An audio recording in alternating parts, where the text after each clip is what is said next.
Here's a really pretty design. I took a long white box. Can you see it? There it is. 2 blocks of foam, pretty much edge to edge. I started with my large flowers. It's so easy. You just create this mound. It's head-to-head flowers. Those are kale, double pink lilies, and hydrangeas. That's about it.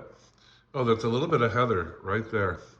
So it's a very pretty design, great for table designing, chic, elegant, modern, new, cool. It's everything. Um, like a big flower box packed with flowers. We learned this in school at flowerschool101.com. Join us in class and do fabulous designing for your home, your table, or as a career. See you in class. We have schools in 17 cities around the country and Paris, London, and Rome. Keep blooming.